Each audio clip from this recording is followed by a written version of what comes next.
La presidenta del Consell de Mallorca, Maria Salom, ha visitat Inca per comprometre personalment l'aportació de 800.000 euros per part de l'institució insular per a la reforma del teatre principal d'Inca.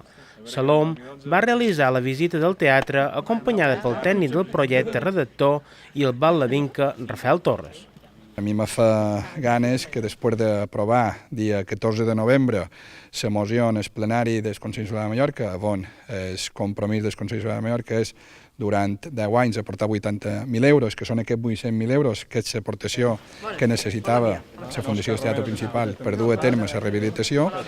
Me fa il·lusió i volia que de primera mà poguessin venir tant la presidenta com el vicepresident a veure l'estat de l'edifici actual, veure el projecte de rehabilitació i també mostrar el seu suport, que sempre l'han tingut, i evidentment li volia agrair públicament la diferència que ha tingut de donar forma en el compromís. Durant la visita es va explicar les principals característiques que suposarà una obra que ja es troba en fase de licitació i que s'adjudicarà a final de febrer. Per tant, les obres es podrien començar a partir del mes de març.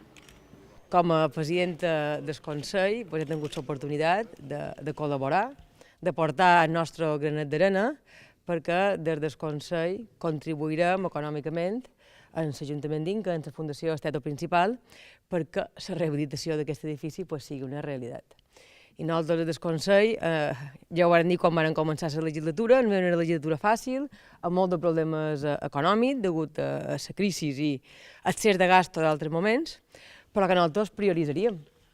I després de 2 anys d'estranyar-nos a base d'haver el cinturó i d'haver reduït el pressupost i d'haver posat ordre a les comptes públiques, també trobaven que era l'hora de prioritzar. Evidentment, la cultura és una prioritat per a aquest Consell Insular.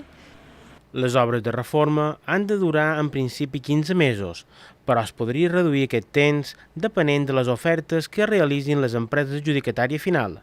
Això suposa que el teatre podria obrir les seves portes el 2015.